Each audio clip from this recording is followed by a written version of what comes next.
மத்திய சாலை போக்குவரத்துறை அமைச்சர் நிதின் கட்கரி மிக முக்கியமான அறிவிப்பு ஒன்றை வெளியிட்டிருக்கிறார். அந்த அறிவிப்பின்படி சாலை விபத்தில் காயமடைந்தால் இலவச சிகிச்சை வழங்கக்கூடிய வகையில் அந்த அறிவிப்பானது வெளியிடப்பட்டிருக்கிறது. குறிப்பாக இந்த திட்டத்தினுடைய மிக முக்கிய அம்சம் என்பது 2030ஆம் ஆண்டுக்குள் சாலை விபத்துகளில் இறப்போர் எண்ணிக்கை பாதியாக குறைக்கும் வகையில் இலக்கு நிர்ணயிக்கப்பட்டு அதன் அடிப்படையில் இந்த அறிவிப்பு வெளியிடப்படுவதாகவும் அவர் தெரிவித்திருக்கிறார். அதாவது சாலை விபத்தில் காயமடைந்தவர்கள் உரிய நேரத்தில் மருத்துவமனையில் அனுமதிக்க முடியாத நிலை ஏற்படும் போதோ அல்லது ஏழ்மை நிலையில் உள்ளவர்கள் அருகில் உள்ள அரசு மருத்துவமனை இல்லாத சமயத்தில் நீண்ட தூரம் சென்று அரசு மருத்துவமனை தேடி செல்லக்கூடிய நிலை ஏற்படும் போது உயிரிழப்புகள் என்பது அதிகமாக ஏற்படுகிறது. அதை தவிர்க்கும் பொருட்டுதான் இந்த அறிவிப்பை நிதின் கட்கரி வெளியிட்டிருக்கிறார்.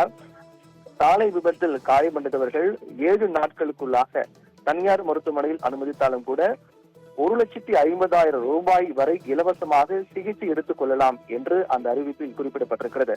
அப்படி என்றால் இந்த 7 நாட்களுக்குள்ளாக சாலை விபத்தில் காயமடைந்தவர்கள் உடனடியாக அரசு மருத்துவமனை நாடி செல்லாமல் அருகில் இருக்கக்கூடிய தனியார் மருத்துவமனையிலும் அனுமதிக்கப்பட்டு அவர்களுக்கு முதற்கட்டமாக அவர்களுக்கு வழங்கக்கூடிய அந்த முதற்கட்ட சிகிச்சை என்பதுதான் மிக முக்கியமான சிகிச்சை. அந்த சிகிச்சை அவர்களுக்கு முறையாக வழங்கப்பட்டாலே அடுத்த கட்டமாக அவர்கள் எங்கு விரும்பி சிகிச்சை பெற நினைக்கிறார்களோ அங்கு செல்லலாம். ஆனால் அந்த முதற்கட்ட சிகிச்சை என்பது உரிய நேரத்தில் கொடுக்கப்பட வேண்டும் என்ற நிர்பந்தத்தின் அடிப்படையில் தான் பல்வேறு ஏழ்மை நிலையில் உள்ளவர்கள் அரசு மருத்துவ நாடி செல்கிறார்கள் பணமில்லாத காரணத்தால். அவர்களுக்கு ஏதுவாக இந்த அறிவிக்கை என்பது விபத்தில் காயமடைந்தவர்கள் முதல் 7 நாட்களுக்குள்ளாக தனியார் மருத்துவமனையில் அனுமதித்தாலும் கூட அவர்களுக்கு 1,50,000 ரூபாய் வரை இலவசமாக சிகிச்சை பெறலாம் என்று அந்த அறிவிப்பில் தெரிவிக்கப்பட்டிருக்கிறது.